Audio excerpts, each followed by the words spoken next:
సాధారణంగా మనిషి యొక్క ఆయుష్ అనేది 100 ఏళ్ళు 100 సంవత్సరాలు అని చెప్పి మనందరం కూడా వాడుక భాషలో మాట్లాడుకుంటూ ఉంటాము.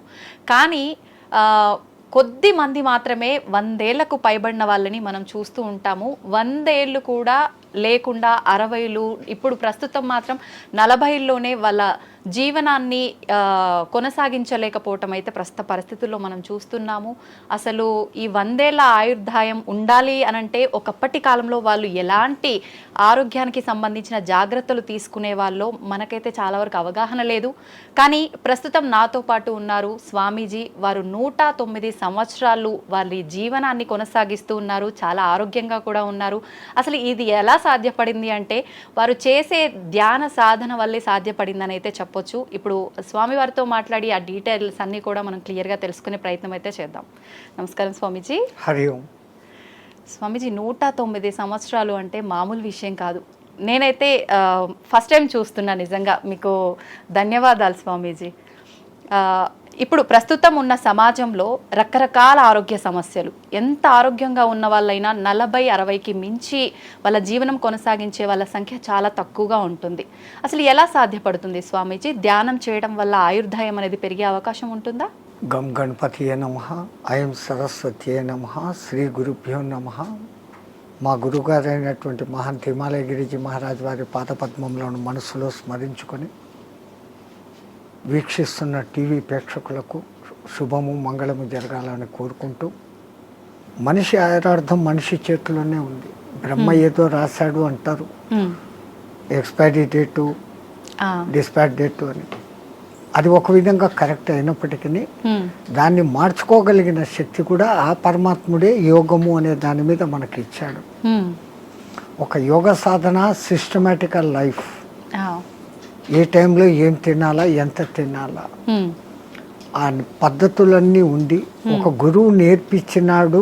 ఆ నేర్పించిన సిస్టమ్ ఈ రోజు వరకు తూచా తప్పకుండా పాటిస్తూ ఉంటే 109 ఏం కర్మ, ఇంకా ఎన్నాళ్ళైనా బతకవచ్చు. మీకు అందరికీ బాగా తెలిసి ఉంటుంది, ఒక 2 ఏళ్ల కింద పద్మశ్రీ అవార్డులు ఇచ్చినప్పుడు శివానంద అనే ఒక యోగా మాస్టర్ సరస్వతి ఘాట్ దగ్గర ఉంటాడు కాశీలో.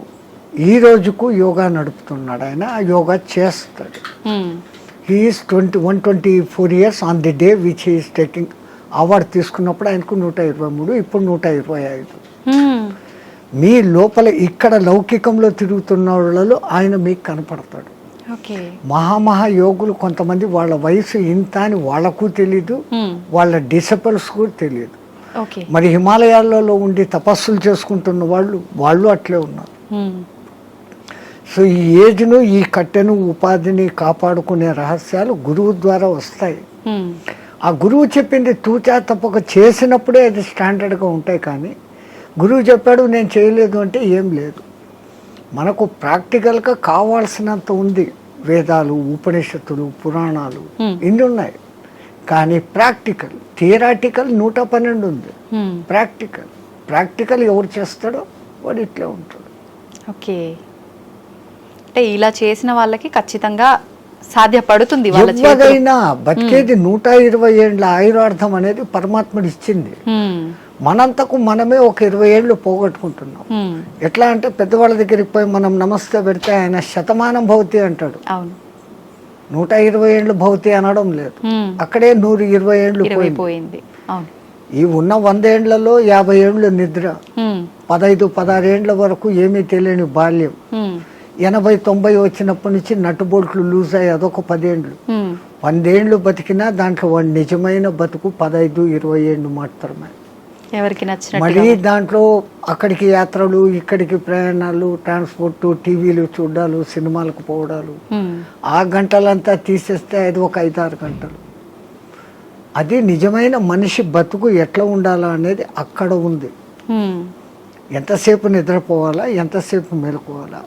పెద్దలు అంటారు దిన్ దియా కామ్ కర్నేకి లియే, రాత్ దియా సోనేకి లియే అని. పగలు పని చేసుకునేకి ఇచ్చాడు, రాత్రి నిద్రపోయేకి ఇచ్చాడు. మనం ప్రకృతికి విరుద్ధంగా రాత్రి అంతా 11-12 వరకు మేలుకుంటున్నాం. సూర్యోదయాన్ని చూడకుండా సూర్యోదయం అయినాక లేస్తున్నాం. అప్పుడు లేచి స్నానాలు చేస్తున్నాం. మన పూర్వీకులు మనకు చెప్పింది బ్రహ్మ ముహూర్త స్నానం. అది దేవతల స్నానం. సరే నీకు అది వీలు కాలేదు, 4:30కి చేయి ఋషుల స్నానం, 5:30కి చేయి మనుషుల స్నానం, సూర్యుడు బయటికి వచ్చినాక చేసే స్నానం రాక్షస స్నానం. అంత సిస్టమ్ ఎందుకు పెట్టినారు? Early to bed, early to get up. 9-10 బజేకు సోజావు, 9-10 గంటలకు నిద్రపోండి, 3 గంటల వరకు 5:30-6 గంటల నిద్ర ఒక మనిషికి అది చాలు, సరిపోతుంది. మనం అట్లా చేయడం లేదు. రాత్రి 11-12 వరకు మేల్కొని పొద్దున్న 7 గంటలకు లేస్తా ఉన్నాం. సో అక్కడ కొంచెం దెబ్బ. రెండవది తినే ఆహార పదార్థాలు. ఒకప్పుడు ఏ ఎరువులు వేయకుండా పండించేవాళ్ళు. 6 నెలలు 7 నెలలకు కానీ కోతకు వచ్చేది కాదు ధాన్, గోధుమలు కానీ రైస్ కానీ. ఇప్పుడు 3 నెలలు 2 నెలలకి వచ్చేదానికి చేసేస్తూ ఉంటారు ఆర్టిఫిషియల్ ఎరువులు వేసి. సో దాంట్లో శక్తి బలము ఉండడం లేదు. ఆ తినే విధానం కూడా హైయెస్ట్ బాయిలింగ్ చేసి తింటాను. జబ్బులు మూల కారణం అది. పరమాత్ముడు సృష్టించిన 84 లక్షల జీవరాశుల్లో ఏది కూడా ఉడికించి తినడం లేదు, ఫ్రిడ్జుల్లో పెట్టుకోవడం లేదు. అవి హ్యాపీగా ఉన్నాయి, కంటద్దాలు పెట్టుకోవడం లేదు, చౌట్ మిషన్ పెట్టుకోవడం లేదు. మనం పెట్టుకుంటున్నాం. కరెంట్ ఆ ఫుడ్కు వ్యతిరేకం. సహజ ఆహారం ఋషులు మునులు అంతా కందమూలాలు, పండ్లు, ఫలాలు. పరమాత్ముడు ఏది న్యాచురల్గా ఇచ్చినాడో అప్పటికది తినేస్తారు. మళ్ళీ సాయంత్రానికి రేపటికి అని దాచిపెట్టుకోవడం కూడా లేదు. ఓకే, ఎప్పుడు తప్పుడే. ఒకసారి చెట్టు నుంచి కట్ అయితే 3.5 అవర్స్లో తాను తిన్నప్పుడు ఆ చెట్టుకు దానికి కనెక్టివిటీ పవర్ ఉంటుంది. ఆ ఫలము శక్తివంతంగా ఉంటుంది. దాన్ని మనం ఫ్రిడ్జ్లో పెట్టేసి స్టాక్ పెట్టుకొని ఎప్పుడెప్పుడో తింటాం. ఆ చెట్టు కనెక్టివిటీ ఆ పండులో నుంచి పోతుంది. పండు రుచి ఉంటుంది, శక్తి తగ్గిపోతుంది. అయితే స్వామీజీ, ఇప్పుడు మీలాంటి యోగులకే సాధ్యపడుతుందా? ఇప్పుడు మీరు చెప్పినట్టుగా ఇలాంటి ఆహార నియమాలు పాటించి ధ్యానం పైన ఫోకస్ చేస్తే నార్మల్ మనుషులకు కూడా సాధ్యపడుతుందంటారా? ఎవరికైనా అమ్మ, పరమాత్ముడు 24 గంటలు టైం ఇచ్చాడు. 23 గంటలు మీ నిద్ర, మీ లౌకిక వ్యవహారాలు అన్నీ చూసుకోండి, ఎంజాయ్ చేయండి. మనిషి జన్మ ఎత్తే ఆనందించాల. ఫ్రెండ్స్తో, రిలేటివ్స్తో సినిమాలు ఎంజాయ్ చేయండి. బట్ 1 అవర్ నాది అనుకోండి.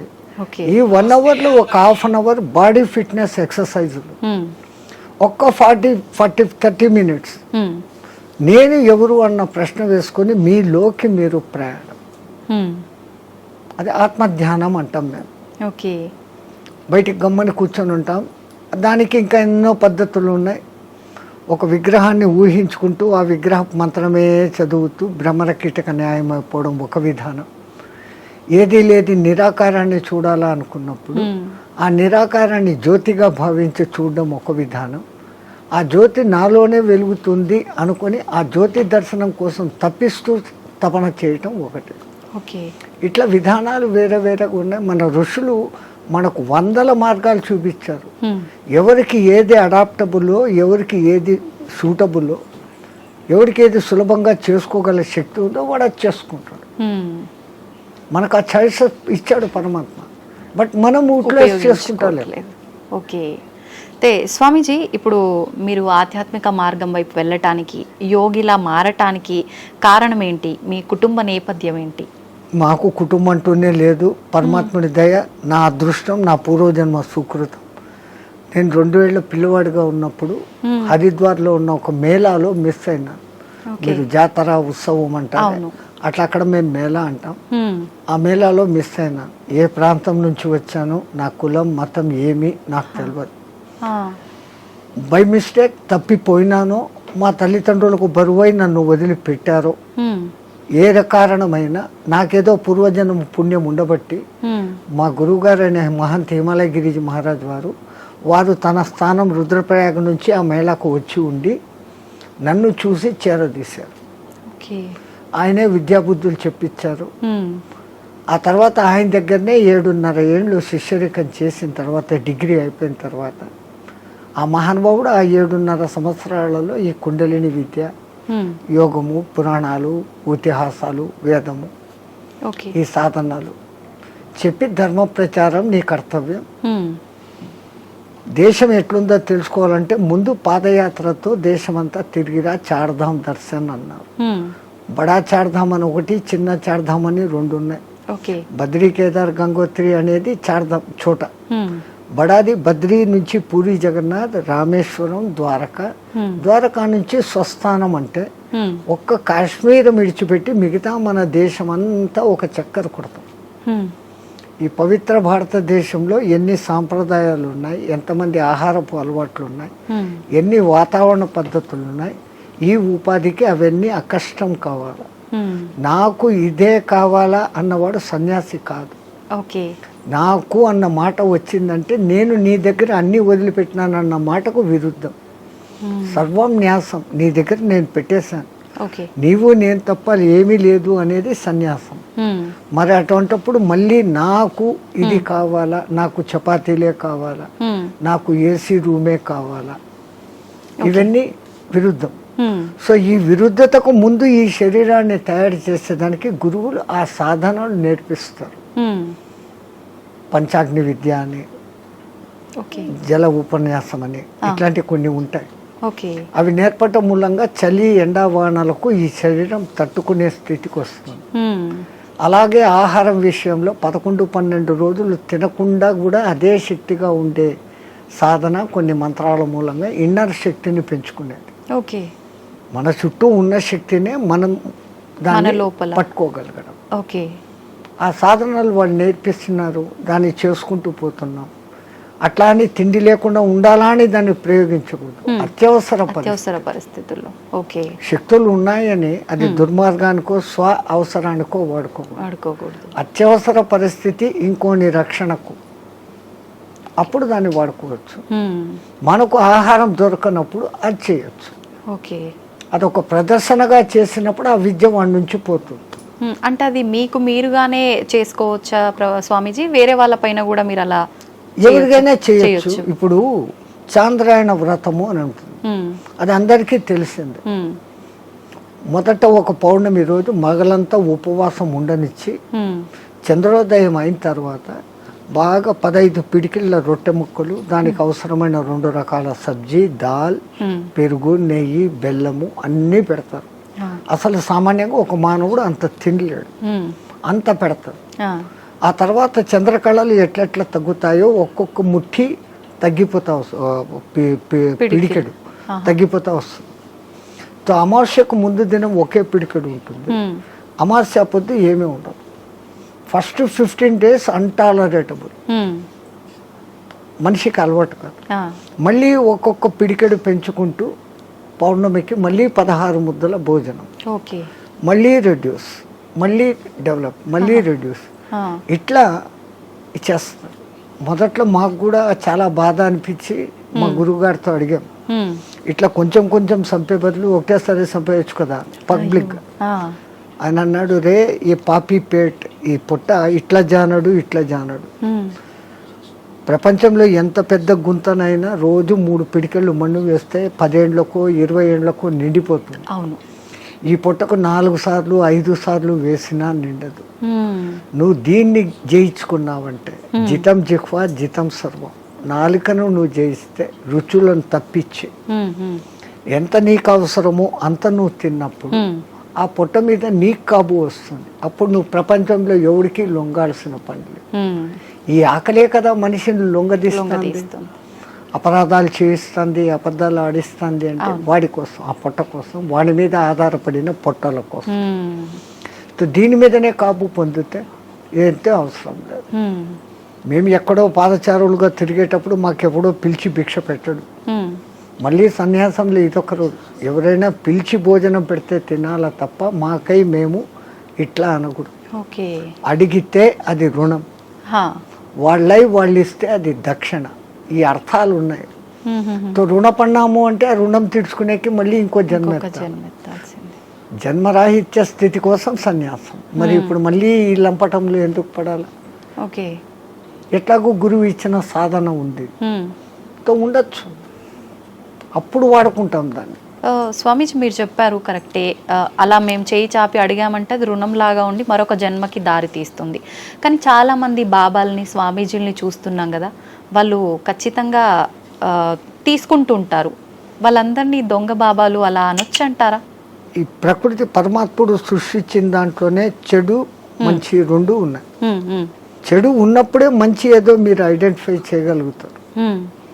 బాగా ఎండలో తిరిగేసి వచ్చారు, మీ ఇంట్లో కూర్చొని ఫ్యాన్ ఆన్ చేశారు, ఆ చల్లగాలి ఆహా అంటున్నారు.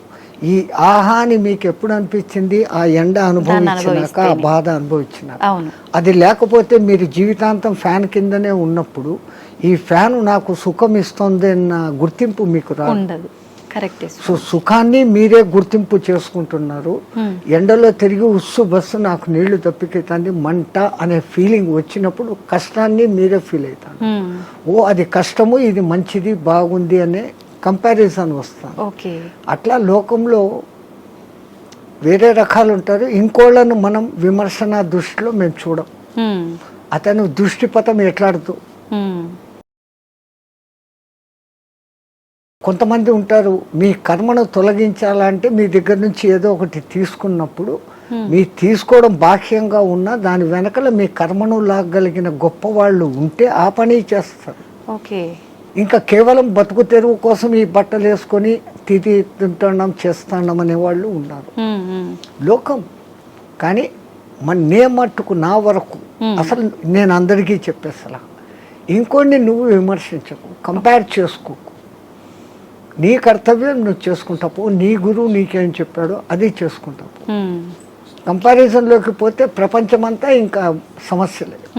స్వామీజీ, క్రియాకుండలి అంటుంటారు, ఇది ఒక విద్యనా? ఇది నేర్చుకోవటం వల్ల ఎటువంటి మార్పులు గమనించవచ్చు అంటారు? యోగం అంటేనే కలయిక. విడిపోయాం పరమాత్మ నుంచి, మళ్ళీ పరమాత్మతో కలవాలా అనుకోవడమే యోగం. ఆ ఒక్క యోగ సాధనకు మన పూర్వీకులు అనేకంగా క్రియాయోగం అని, కర్మయోగం అని, భక్తి యోగం అని, జ్ఞానయోగం అని, కుండలిని యోగం అని, హఠయోగం అని, క్రియాయోగం అని, నాదయోగం అని, స్వరయోగం అని. స్వరయోగం అంటే ముక్కుల ద్వారా గాలి ఎటుపోతుంది ఎటు వస్తుంది అని ఇన్ని రకాలు ఉన్నాయి. అది కూడా మనకు ఇవ్వబడిన చాయిసెస్. నీకు దేంట్లో నిష్ణాతత వరకు పోగలుగుతావు. ఇప్పుడు స్టడీస్లో తీసుకుంటే బిఏ అయినాక ఎంఏ, ఎంఏ అయినాక ఎంఫిల్, అంతతో నువ్వు దాంట్లో పర్ఫెక్ట్. సో దీంట్లో కూడా ఫండమెంటల్స్ నుంచి ఆ స్థాయికి నువ్వు పోగలిగినప్పుడు యూ విల్ అచీవ్. ఎవరైనా కానీ అచీవ్ కావచ్చు. చాయిసెస్. అట్లాంటి దాంట్లో ఈ క్రియాయోగం అనేది ఒకప్పుడు వైదిక కాలంలో ఉండేది, మధ్యలో లుప్తమైపోయాయి. ఆ లుప్తమైపోయిన దానికి మనుషులకు తిరిగి అందించాలని దాని మూల పురుషుడైన మహావతార్ బాబా ఒక మహానుభావుడిని ఎన్నుకొని అతన్ని మాధ్యమంగా చేసుకొని కొన్ని వేల గ్యాప్ మధ్యలో తర్వాత మళ్ళీ ఆయన ద్వారా ప్రచారంలోకి తీసుకొని వచ్చారు. ఆయన తీసుకొని వచ్చిన వాళ్ళలో క్రియాయోగం చేస్తే ఫలితం ఇట్లుంటుంది అని లోకానికి చూపించినోడు ఒక యోగి ఆత్మకథ రాసినాడు కదా పరమానంద. ఆయన డెడ్ బాడీ 15 రోజుల వరకు చెడలేదు. అది యోగి శక్తి.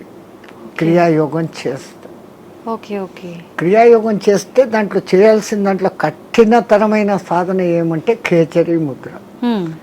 ఈ నాలుకను వెనకకు మడిచి చిన్న నాలుకను ఉండే దాని వెనకకు పెట్టి నాసికా రంధ్రాలను క్లోజ్ చేస్తూ సాధన చేసినప్పుడు ఆ చిన్న నాలుగు బ్రహ్మ మన మైండ్లో నుంచి ఒక రసం ఊరి ఒక డ్రాప్ పడుతుంది. అది అన్నాహారాలకు నీటి దప్పికలను కానివ్వకుండా చేయటమే కాకుండా ఈశ్వరానుసంధాన శక్తిని కలుగజేస్తుంది. బ్రహ్మరంధ్రం యాక్టివేట్ అయ్యేటట్టు చేస్తుంది. షట్చక్రాలు యాక్టివ్గా ఉండేదానికి కారణభూతమైంది. షట్చక్రాలు ఎప్పుడు యాక్టివ్గా ఉంటాయో ఆ షట్చక్రాలు నియంత్రిస్తున్న ఇన్నర్ ఆర్గాన్స్ అన్ని యాక్టివేట్. దేహం ఆరోగ్యంగా ఉంటుంది, మనసు ఆరోగ్యంగా ఉంటుంది, ఆత్మ ఆనంద స్థితిలో ఉంటుంది. ఈ సాధన చేయడానికి ఎంత కాలం పడుతుంది స్వామీజీ? చాలా కష్టంతో కూడుకున్నదే కదా. దాన్ని బలవంతంగా ఆ నాలుకను సాగదీస్తూ వెనకున్న నరాన్ని కట్ చేసి లోపలికి తోసుకుంటూ తిప్పలు పడేదానికే 3-4 ఏళ్ళు అవుతుంది. అది బలవంతంగా చేసింది. పూర్వజన్మ సుకృతం ఉన్నప్పుడు, ఆ గురు కటాక్షం ఉన్నప్పుడు అది సహజంగా వెనక్కి వెళ్ళిపోతుంది. అది ఎవరికి ప్రాప్తతో వాళ్ళకే. ప్రతి ఒక్కటి ఎవడు చేయాలంటే మనమంతా ధీరుబాని అంబాయిలు కాలేమే. మన దేశంలోనే పుట్టాడు ఆయన, మన ఎదురుగానే పెరిగాడు, ఈ పొద్దు కోట్ల ఆస్తి, మనం లేదు. అవును. సో ఎవరికి ఏది ఏది ఉందో అదే అది. కానీ సాధన సిస్టమేటికల్గా చేస్తే ఎవరైనా అద్భుతమైన క్రియాయోగి కాగలరు. ఇప్పుడు మీరు కూడా ఈ విద్యను నేర్చుకున్నారు కదా స్వామీజీ, మీకు ఎంతకాలం మాకు నేర్పించింది మా గురువు గారు కుండలిని విద్య. కుండలిని విద్య, ఓకే. అదే నేను చెప్పాను ఇప్పుడు ఇన్ని యోగాలు ఉన్నాయి, దాంట్లో మా లైన్ కుండలిని యోగ సాధన. మీరు మీ గురువు గారి దగ్గర నేర్చుకున్నారు, మళ్ళీ మీరు మీకు శిష్యులు వాళ్ళకి సాధన నేర్పించడం ఇలాంటివి చేస్తుంటారా స్వామీజీ? ఎందుకంటే మొట్టమొదట నేను గురువు అనిపించుకోవడం నాకు ఇష్టం లేదు. ఓకే, ఎందుకని? అందరూ గురువులే. పత్రిజీ అంటారు, you are masters, I'm also master, you are gods, I'm also god అంటాడు. సో అందరిలో అదే ఉన్నప్పుడు నేను ఏదో నేర్పిస్తాను అనే అహంకారం కాదు. నాకైతే తపన ఉంది, నేను బాగున్నాను, నాలాగా మీరు ఉండండి. కానీ ఆ చేసే ప్రాసెస్ అందరూ అట్లా చేయలేరు. ఆ క్రియలు ఉంటాయి, క్రియల తర్వాత 3 బంధాలు అనేటివి ఉంటాయి, పూరక కుంభక రేచకాలు అనేది ఉంటాయి. ఇవన్నీ చెప్తున్నప్పుడు బాగా వింటారు, ప్రాక్టికల్ అది ఉండదు. థియరాటికల్గా నేను వాళ్ళకి పూర్తి అర్థమయ్యేటట్టు చెప్తా వాళ్ళ భాషలో. బట్ చెప్పిన తర్వాత ఆ రోజు చాలా బాగుంది అంటారు, నెక్స్ట్ డే దాన్ని చెయ్యరు. వీళ్ళందరూ ఎట్లున్నారంటే ఈ కాలంలో ఈ పొద్దు వినేలా రేపటికంతా నాకు వచ్చారు, వింటే రాదు కదా. Practical, practical, everything practical. Okay Swamiji, మీరు ఇన్ని సంవత్సరాలుగా రకరకాల మార్పులు సమాజంలో కానీ మనుషుల్లో కానీ చూస్తూ వచ్చారు కదా, ప్రత్యేకించి చెప్పాలి అని అంటే ఎక్కువగా మార్పు చెందిన విషయాలు ఏంటి? స్వాతంత్రం రాకముందే చాలా బాగుండిందమ్మ దేశం. ఇంత క్రూరత అనేది అప్పట్లేదు. అప్పుడు వాళ్ళ పోలీసింగ్ చాలా తక్కువైనా బ్రిటిష్ వాళ్ళు పద్ధతిగా ఉన్నారు. కానీ వాళ్ళది వాళ్ళు ప్రచారం చేసుకునేకి మన గురుకుల వ్యవస్థను ధ్వంసం చేసి ఈ ఇంగ్లీష్ ఏబిసి కాన్వెంట్లు పెట్టారు. అవును. సో వాళ్ళ ప్లాన్ మన సంస్కృతిని ధ్వంసం చేస్తే మనం పోతాము. కానీ మన సనాతన ధర్మ సంస్కృతి అజరామరం, ఎవడు దాన్ని ఏమీ చేయలేడు. 1000 ఏళ్ళు ప్రయత్నం చేశాడు, ముస్లిమ్స్ కాలేదు. 400-500 చేసిన బ్రిటిష్ వాళ్ళ చేత కాలేదు. ఈ పొద్దుకు అది అజరామరంగా ఉంది. ఎందుకంటే మనది గురు శిష్య పరంపర, అది ఎక్కడా పోదు. ఇప్పటికీ కేరళలోను కాశ్మీర్లోను ఉన్న బ్రాహ్మిన్స్, నంబుద్ధిడి బ్రాహ్మణ్స్ అని ఉంటారు, వాళ్ళ వేద పఠన విధానం, వాళ్ళు వేదాన్ని కాపాడుకుంటూ వస్తున్నారు. పుస్తక రూపంలో వీడు కాల్చేశాడు, మస్తకాన్ని ఎక్కడ కాలుస్తావు? వాళ్ళు మస్తకంలో పెట్టుకుని తరతరాలు అందిస్తున్నారు. కాబట్టి మన దేశం ఈ రోజుకు అలాగనే ఉంది, భవిష్యత్తులోనూ అలాగనే ఉంది. ఓకే. ఒకప్పటి రోజుల్లో చూస్తే ఆడవాళ్ళకి చాలా ప్రత్యేకత, గౌరవం ఉండేది. ప్రస్తుత సమాజంలో అది అసలు కనుమరుగైపోయిందనే చెప్పాలి. మనుశాస్త్రంలో నా స్త్రీ స్వాతంత్రం రహస్య అన్నాడు అని దాన్ని ఏదో తప్పుగా లోకం చెప్తా ఉంది. ఆయన ఆ మాట అన్న తర్వాత దాని వెనకాల ఎంత ఎక్స్ప్లెనేషన్ ఇచ్చాడో అది చదవరు. ఒక అమ్మాయిని తండ్రి, అన్నదమ్ములు అపురూపంగా రక్షకులుగా ఉండాలి. పెద్దదై పెళ్లి చేసిన తర్వాత భర్త రక్షకుడుగా ఉండాలి. తనకు వయసు పెద్దదైనప్పుడు సంతానము తల్లిని అపురూపంగా చూసుకోవాలి అని ఆయన చెప్తూ, ఇంతమంది ప్రొటెక్షన్లో ఉండే ఆమెకు వేరేగా స్వాతంత్రం అవసరం లేదు అన్న మాట అంటే దాన్ని మనం మిస్అండర్స్టాండ్ చేసుకొని స్త్రీలకు స్వాతంత్రం లేకుండా చేశారు, మీ సంస్కృతి ఫస్ట్, మేము చూడు ఎంత ఫ్రీనెస్గా ఉన్నాము అని. ఫ్రీనెస్గా ఉండి 3 రోజులకు ఒకసారి విడాకులు తీసుకుంటున్నారు. మన సనాతన ధర్మంలో విడాకులు అన్న వ్యవస్థ లేదు. ఒక్కసారి పెళ్లి చేసుకుంటే జీవితాంతం వాళ్ళిద్దరూ కలిసిమెలిసి ఉండాలా అన్నంత వ్యవస్థ పెట్టారు. స్వామీజీ, మీరు అన్నది కరెక్టే, కానీ ప్రస్తుత సమాజంలో చూసుకుంటే విడాకుల సంఖ్య చాలా పెరిగిందనే చెప్పాలి. ఎందుకంటే ఈ డామినేషన్ పెరిగిపోయింది. నేను నీలాగా చదువుకున్నాను, నన్ను తక్కువ ఎక్కువ చూస్తున్నావు అన్న డిఫరెన్స్లు వస్తాను. ఒక చిన్న కాంప్రమైజ్, ఆయన అట్లా అన్నాడు నేను ఇట్లా అన్నాను అంటే అది విడిపోతుంది. ఎవరో ఒకరు తగ్గడము ఎక్కడము చేసుకుంటూ పోయినప్పుడు ఆ బంధం మొదట్లో కొంచెం కొట్లాటలు జరిగినా జీవితాంతం సాగుతుంది. ఈ మధ్య ఏమైపోయింది, చిన్న చిన్న విషయాలకు కూడా ఆ ఫారినర్స్ లాగానే ఈరోజు పెళ్లి 3 నెలలకే డైవర్స్, అభిప్రాయ భేదాలు. లవర్స్ పెళ్లి చేసుకున్న వాళ్ళు కూడా విడిపోతారు. వీళ్ళు ఒకళ్ళనొకళ్ళు ముందు అర్థం చేసుకోవడం. ముందు అర్థం చేసుకొని ఈమెది తన ఇంట్లో తాను రాణిలాగా పెరిగింది, ఇప్పుడు వాళ్ళందరినీ వదిలి మా ఇంటికి వచ్చింది, నా పేరు నిలబెడుతుంది నా కుటుంబంలోకి వచ్చి అని ఆమెను అంత గౌరవంగా ఈయన చూసుకున్నప్పుడు, ఇప్పుడు మా అమ్మా నాన్నలు మా అత్త మామలే, నా మొగుడే నాకు దేవుడు అన్నట్లు ఈమె చూసుకున్నప్పుడు లోకంలో ఈ డిఫరెన్సెస్ రావు. తప్పు ఇటుందా అటుందా కాదు, వీళ్ళిద్దరి మధ్య సరి అయిన అవగాహన ఉందా లేదు. ఒక తల్లికి ఏం భయం ఉంటుంది, 20 ఏళ్ళ వరకు పెంచుకున్న కొడుకు ఎక్కడ ఆమె కొంగులో కట్టేసి వెళ్ళిపోతుందో అనేది తల్లి బాధ. నేను మా వాళ్ళందరినీ ఇడిచిపెట్టి ఇక్కడికి వస్తే ఈమె పెత్తనమైంది, నా మొగుడుతో నాకు స్వేచ్ఛ లేదు అని ఈమె. కరెక్ట్ చెప్పారు స్వామీజీ. ఆ భావ ఈ విధంగా ఉన్నప్పుడు ఇట్లుంటుంది. మా అమ్మని విడిచిపెట్టేస్తాను, వీళ్ళే ఈ అత్తమామలే నా అమ్మ నాన్న అనుకున్న మెంటాలిటీలోకి ఈమె వచ్చినప్పుడు గొలాట లేదు. నా ఆడబిడ్డలు వేరే ఇంటికి ఇచ్చాను, ఆ పేరే ఆడబిడ్డ, ఈడబిడ్డ కాదు ఆడబిడ్డ అంటాడు. నా బిడ్డలు నాడిచ్చాను, అట్లాగనే కదా నాకు వచ్చింది. ఈ కొడలు ఇప్పుడు నా కూతురు అనుకుని చూసుకుంటూ వీళ్ళు ఉన్నప్పుడు ఎక్కడ కొట్లాట్లు, ఎక్కడ తేడా? అట్లా ఉన్న కుటుంబాలు కూడా ఉన్నాయి, ఎన్నో నేను చూశాను. చాలా మంది ఇండ్లకు నేను భిక్ష పోయినప్పుడు అమ్మ అమ్మ అని తిరుగుతుంటే ఆ అమ్మాయిని నేను వాళ్ళ కూతురు అనుకున్నాను, వచ్చినోడు వాళ్ళ అల్లుడు అనుకున్నాను, చూస్తే వీళ్ళ కొడుకు ఆమె కోడలు అంత అన్యోన్యంగా ఉన్నా, ఎంత హ్యాపీ ఫీల్ అవుతుంది. అది ఎక్కడో ఒక్క కుటుంబంలో అత్తాకోడన్ల గలాటలు, డామినేషన్లు. ప్రపంచమంతా అట్లా లేదు, మన భారతదేశం అట్లా లేదు. ఎందుకంటే మనం పెంచిన పెంపుదల పిల్లల్లో ఆ ప్రవర్తన అట్లే ఉంది, మన సనాతన ధర్మం. అది చెప్పకపోవడంతో ఈ మధ్య ఈ డిఫరెన్స్. సమిష్టి కుటుంబంలో ఉన్న పెరిగిన పిల్లలు అద్భుతంగా ఉంటారు, ఎందుకంటే వాళ్ళకి అన్ని ఆప్యాయతలు, మా అత్త ససు బహుశా అన్ని వరుసలు అక్కడ ఉంటాయి. పెళ్లికి ముందు నుంచే అత్త,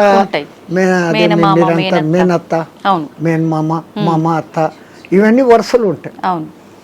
ఆ అఫెక్షన్ లో పెరిగిన వాడు ఎప్పుడు లవ్ డిస్ట్రిబ్యూట్ చేయాలని చూస్తాడే తప్ప ఈ ఇన్కన్వీనియన్స్ ఫీల్ కాడు, ఇన్సెక్యూరిటీ ఫీల్ కాడు. ఇప్పుడు సమాజం ఎట్లా ఉంది, పెళ్లి పొద్దు చేసుకుంటారు, వేరే కాపురం అంటారు. ఆ పుట్టిన పిల్లలను వీళ్ళిద్దరూ ఉద్యోగాలకు వెళ్ళిపోతారు, ఆయానో లేకుండా అంటే ఇంకెక్కడో పెడతాడు. వాడు అఫెక్షన్ లేకుండా పెరగటంతో మనిషిలో క్రూయాలిటీ పెరుగుతాను.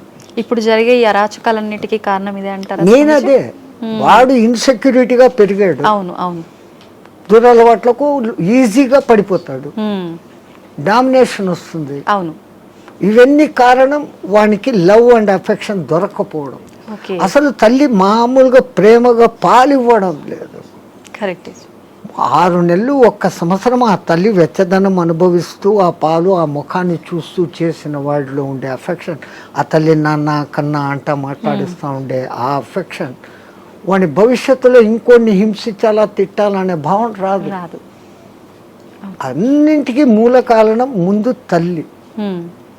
ఆ బిడ్డను తల్లి అట్లా పెంచితే అన్నీ అట్లే ఉంటాయి. ఒక జిజియాబాయి శివాజీని తయారు చేసింది ఎంత అద్భుతంగా, ఒక రామకృష్ణ పరమహంస, ఎవరికైనా వీళ్ళ వెనకాల ఒక తల్లి ఉంది. ఆ తల్లి డైవర్షన్ ఇంత అద్భుతంగా. స్వామీజీ, ఇందాక మీరు అన్నారు బ్రాహ్మీ ముహూర్తంలో ఎవరు పాటించట్లేరు పాటించాల్సినవి అని చెప్పి. నిజంగా మన సనాతన ధర్మమే చాలా గొప్పది, అందులో బ్రాహ్మీ ముహూర్తం గురించి చాలా గొప్పగా చెప్పారు మీలాంటి పెద్దవాళ్ళు కూడా. ఎందుకు అంత గొప్పతనం బ్రాహ్మీ ముహూర్తానికి? ఫస్ట్ లేచినాక మలమూత్ర విసర్జన చేసేయాలి 3:30-4 o'clock. ఓకే, 15-20 minutes ఆ పని. వీళ్ళాక శుభ్రంగా స్నానం చేయాలి. బాహ్యంగా మనం ఎంత శుద్ధం చేసుకున్నా 1 గ్రాము ఇక్కడ, 1 గ్రాము ఇక్కడ, 1 గ్రాము ఇక్కడ, 10 గ్రాములు మైనస్ ఉంటుంది. బట్ బాహ్య శుద్ధి, నేను స్నానం చేసినప్పుడు అంతర్శుద్ధి కూడా ఆటోమేటిక్ గా కలుగుతుంది. Now I am cure, I am pure అన్న భావన ఇక్కడ వచ్చినప్పుడు ఆ భావన ఇన్నర్కు కూడా తగులుతుంది. ఆ బ్రహ్మముహూర్త టైంలో మీకు సౌండ్స్ ఎక్కడ ఉండవు, ప్రశాంతంగా ఉంటుంది. ఇంకా పక్షులు లేచి కిలకిలా రావాలకు కూడా చేయవు. ప్రకృతి అంత ప్రశాంతమైన తపస్థితిలో ఉన్న స్థితిలో ఉంటుంది. ఆ వైబ్రేషన్స్ హిమాలయాలలో జపాలు తపాలు చేసుకుంటున్న వాళ్ళ వైబ్రేషన్స్ అంతా ఆ గాలిలో కలిసి ఉంటాయి. దాంతో మనం కూడా కూర్చొని ప్యూరిఫై అయ్యి, ఏదో ఒక సాధన గురువు చెప్పింది, ఇదంతా ఏది లేదు. పత్రి చెప్పినట్లు శ్వాస మీద ధ్యాస, సంథింగ్ ఏది ఆలోచన లేకుండా కూర్చుంటే ఒక మనిషి ఒక దినంలో ఇప్పుడున్న పరిస్థితుల్లో ఇది అది అంటూ 60,000 ఆలోచనలు చేస్తాడు. సముద్రంలో అలలన్నా ఏ పొద్దున్నా అలసిపోయి గమ్మనైతాయేమో కానీ ఈ మనోతరంగాలు అలవడం లేదు. One after one. ఈవెన్ మీరు నిద్రపోయినా నిద్రలో 5 గంటల సేపు మనసే పనిచేసి కలలు చూపిస్తుంది. ఆ 1 గంట సౌండ్ స్లీప్. అది మన నిజమైన తత్వం. అక్కడ మనం ఆత్మతత్వంలో ఉన్నాం. బట్ ఆత్మతత్వంలో ఉన్న మన సంగతి మనకు అప్పుడు తెలీదు. లేచిన తర్వాత I had a sound sleep అంటాను. సో ఈ సాధన ఉపాసనలు మన పెద్దవాళ్ళు నువ్వు మేలుకొని సుషుప్తి స్థితిలోకి పో అనేదానికి ఈ సాధనలు వ్యవహారాలు. అయితే ఇప్పుడు సాధనలు ఇవన్నీ చేయలేని వాళ్ళు, నార్మల్ వాళ్ళు ఇప్పుడు బ్రాహ్మీ ముహూర్తంలో ఇలాంటి పనులు చేయాలి, అలాంటి పనులు చేయాలి, అసలు కరెక్ట్ బ్రాహ్మీ ముహూర్తం అంటే ఏ సమయం నుంచి ఏ సమయం వరకు? అదే చెప్పాను కదా, 3 to 3:45 దేవతల టైం. 3:45 to 4:45 ఋషుల టైం. 4:45 to 5:45 మానవుల టైం. ఆఫ్టర్ దట్ రాక్షసుల టైం అని అంట.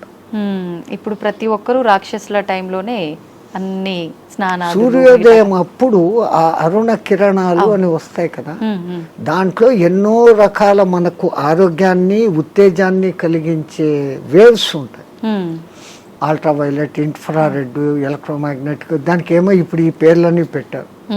అప్పుడు సూర్యుని 7 వర్ణాలకు కలుపుకొని దాంట్లో తెలుపులో 7 వర్ణాలు ఉన్నాయని మన వాళ్ళు గుర్తించి చేస్తాడు ఆ సాధన, వర్ణ సాధన.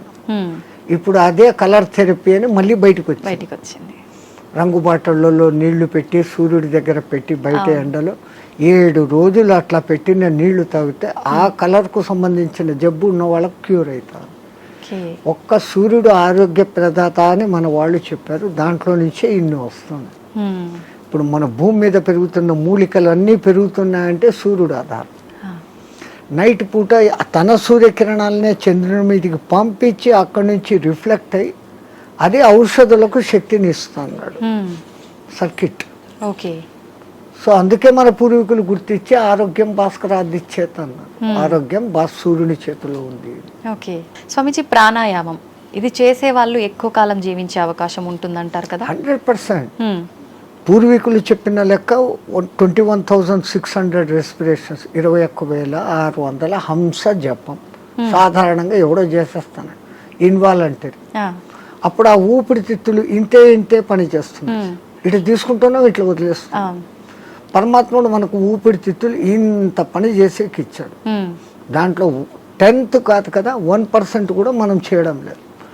తీసుకుంటున్నాం, వదులుతున్నాం. తీసుకున్న గాలిని యూటిలైజ్ చేసుకోవడం లేదు, ఉపయోగించుకోవడం లేదు. ఆ దానికి ప్రత్యేకంగా ఈ పూరక కుంభక రేచకాలు అనే ప్రాణాయామ వ్యవస్థ పెద్దవాళ్ళు పెట్టారు. సంపూర్ణంగా ఊపిరితిత్తులు నిండేంతగా దీర్ఘంగా శ్వాస తీసుకొని ముక్కులు మూసేస్తాం. ఆ తర్వాత బలవంతంగా ఆ గాలిని మింగుతున్న ఫీలింగ్ చేసి కడుపులో కూడా గాలి పోతోంది అని చెప్పి మళ్ళీ ఒకసారి ముక్కులు ఓపెన్ చేసి ఇంకొంచెం తీసుకుంటాం. అంత గాలి తీసుకొని మన కెపాసిటీని బట్టి 30 seconds 40 secondsతో ఆరంభించి నెలలు సంవత్సరాలు గడిచేసరికి 2 minutes 2.5 minutes వరకు ఆ కుంభకంలో ఉంచినప్పుడు తీసుకున్న గాలి మొత్తం యూటిలైజ్ అయ్యి కణాలు ఇడిచిన కార్బన్ డైఆక్సైడ్ అంతా వచ్చి బయటకు వచ్చేస్తుంది. అది రేచకం. ఈ విధంగా చేయడంలో మనకు శాస్త్రజ్ఞులు, మన ఆ పూర్వీక శాస్త్రజ్ఞులు చెప్పింది ఇడా పింగళ అనేది సూర్య చంద్ర నాడులు. ఒక ముక్కు ద్వారా చల్లని గాలి బాడీలోకి వస్తుంది, ఒక ముక్కు ద్వారా వేడి. శరీరంలో శీతోష్ణాలు సమస్థితిలో ఉండి ఆ రెండింటిని నియంత్రించగలిగినప్పుడు వాయువు ఈ 2 ముక్కులలో కాకుండా మనకున్న 72,000 నాడులలో 11 నాడులు ముఖ్యం. కండ్లకు పోయేది, చెవులకు పోయేది, ముక్కులకు పోయేది. ఇవన్నీ కాకుండా ఈ 11 మళ్ళీ సుషుమ్న అనేది మూలాధార చక్రం నుంచి సహస్రారం వరకు కనెక్టివిటీ కలిగిన ఒకే ఒక్క నరం. మిగతాది కొన్ని చోట్ల వచ్చి కట్ అయిపోతాయి, ఎన్ని చోట్ల వచ్చి కట్ అయిపోతాయి. ఇది అఖండంగా మూలాధారం నుంచి అక్కడ దాకా వస్తుంది.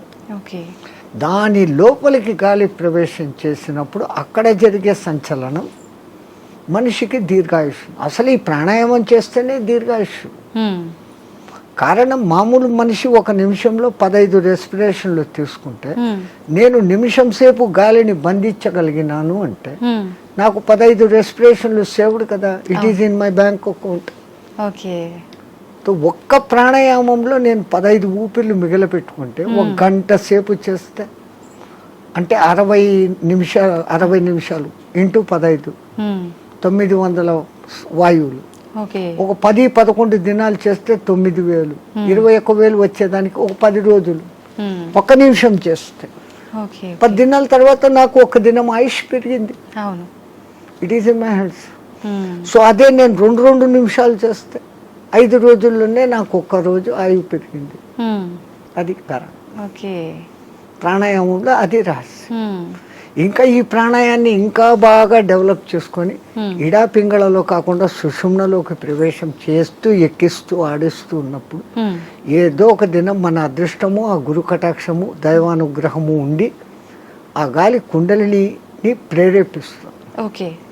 ఒక్కసారి కుండలిని ప్రేరణ చేసినాక ఈ ఆత్మతత్వం ఏం, సృష్టి రహస్యం ఏం, పరమాత్మ ఏం, నేను ఏం అన్న సంగతి వాడికే తెలిసిపోతుంది.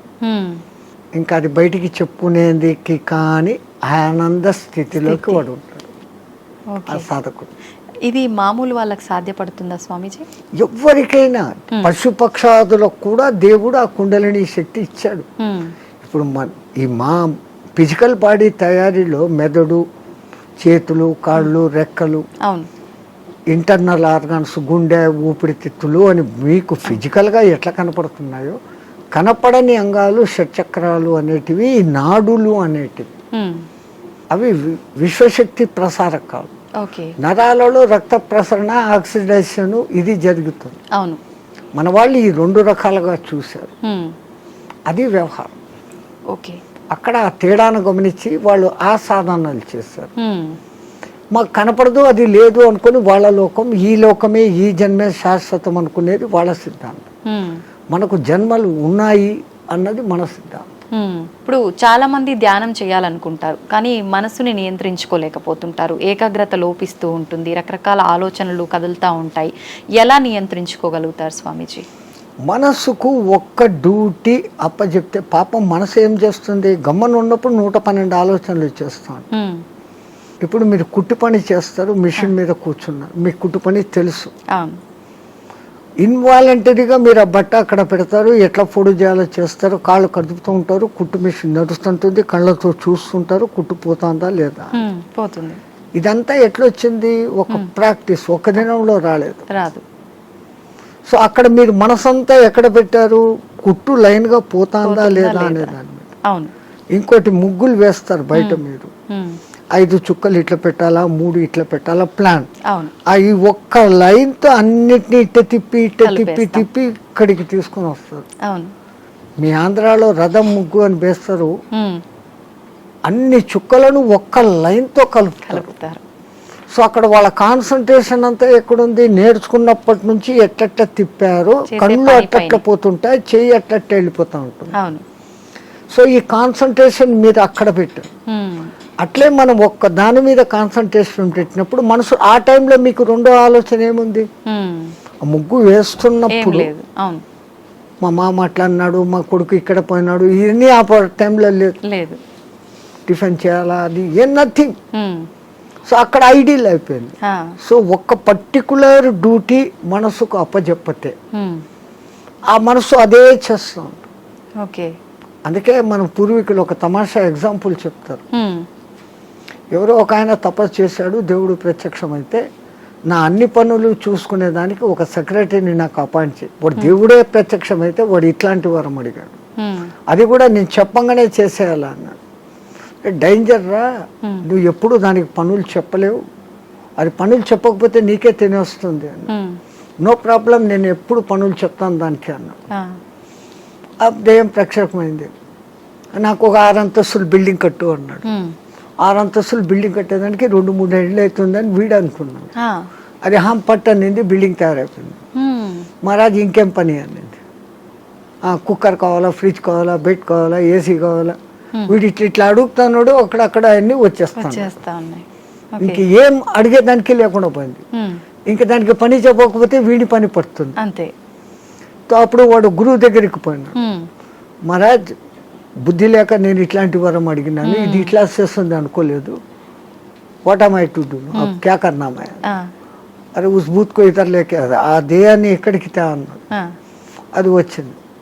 మా గురువు చెప్పిన పని చేయను, దానికి కమాండ్ అన్నా.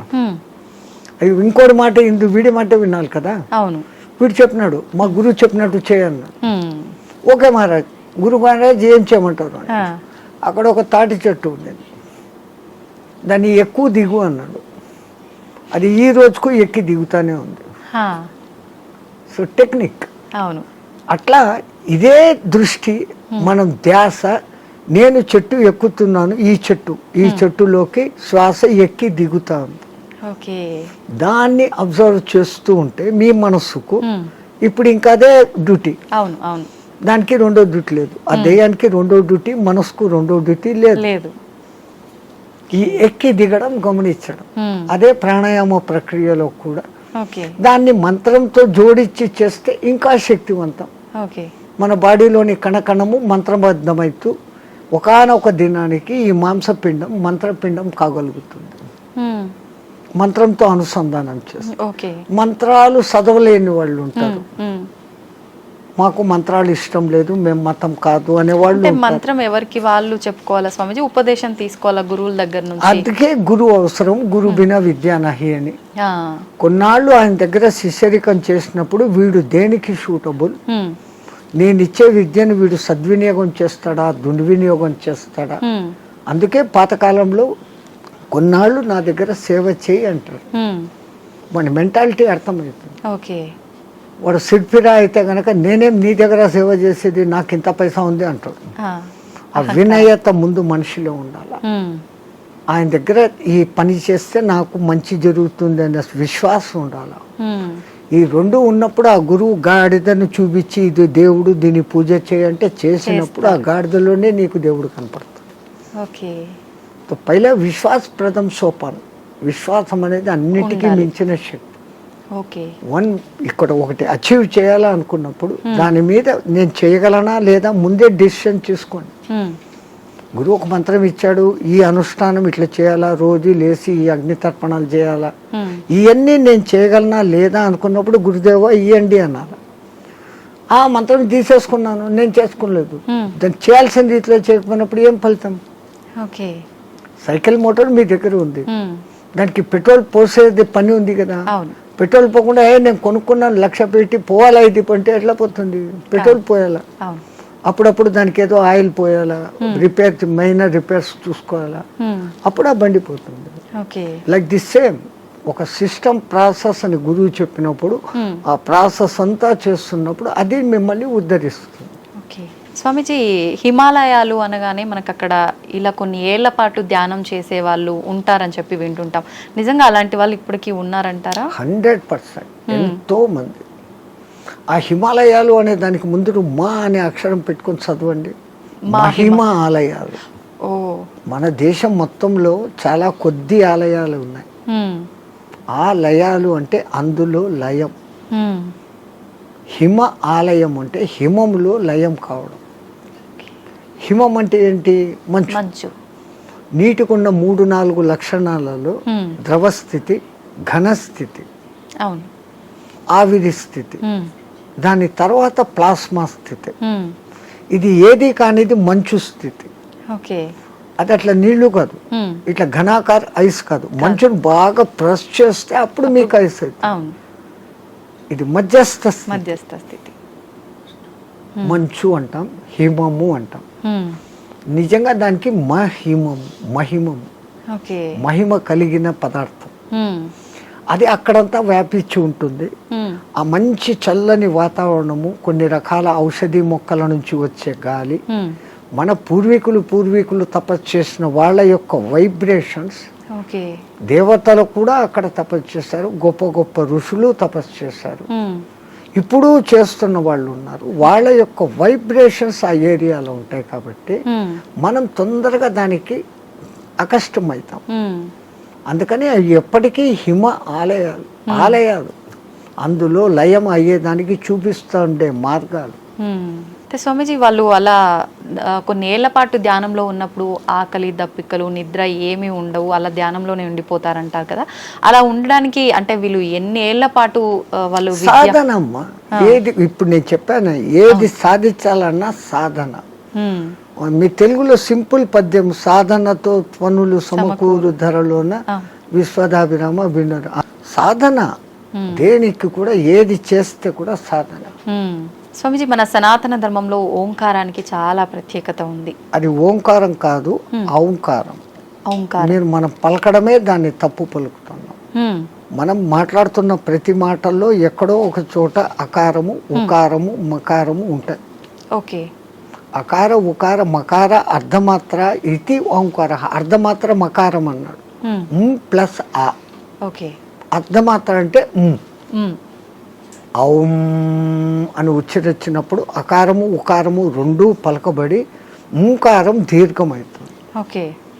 అకారం అన్నప్పుడు మీ స్థూల శరీరం, ఉకారం అన్నప్పుడు సూక్ష్మ శరీరం, మూకారం అన్నప్పుడు కారణ శరీరం. ఓకే. ఇంకో విధంగా చెప్పాలంటే అకారం అన్నప్పుడు జాగృత్ అవస్థ, ఉకారం అన్నప్పుడు నిద్రావస్థ, మూకారం అన్నప్పుడు సుషుప్తి అవస్థ. సుషుప్తిలో మనం ఆత్మస్థితిలో ఉన్నాం. మేలుకొని ఆత్మస్థితిలో ఉండేదానికి పరమాత్ముడు మనకి ఇచ్చిన అత్యంత గొప్పది, విశ్వమంతా వ్యాపించి ఉన్న శబ్దం ఏదైతే ఉందో అది ఓంకారం. ఓంకారం కాదు, ఓంకారం. అయితే మనం ఇప్పుడు మీరు చెప్పినట్టుగా చూస్తే ఎవ్వరం కూడా కరెక్ట్గా దాన్ని పలకట్లేదనే చెప్పాలి, సాధన చేయట్లేదనే చెప్పాలి. మరి అక్కడే గురువులు చెప్పేది ఈ వివరమంతా చెప్పి, ఒరే నాయనా ఇట్లా ఉచ్చారణ చేయన్నప్పుడు విశ్వమంతా వ్యాపించున్న ఆ శబ్దంతో మన శబ్దము అనుసంధానం అవుతుంది. ఓకే.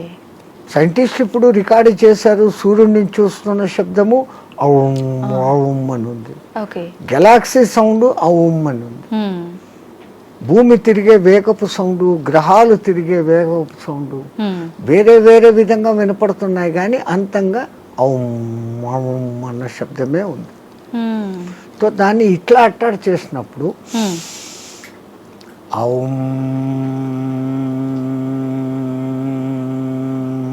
ముక్కుల ద్వారా వదులుతున్నాం, మనం చేసేది ఓ అంటున్నాం నోటి ద్వారా.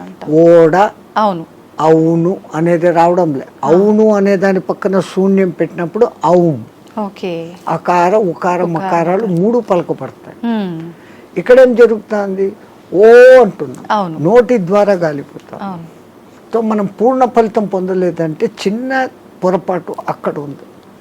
అది ఎందుకు అంత రహస్యంగా పెట్టి గురువులు శిష్యులకే చెప్పినప్పుడు దాన్ని అర్థం చేసుకొని వాడు చేస్తున్నాడు. అందరికీ చెప్పాలా అంటే దానికి అర్హత ఉండాలి, ఆ ప్రాప్తత ఉండాలి.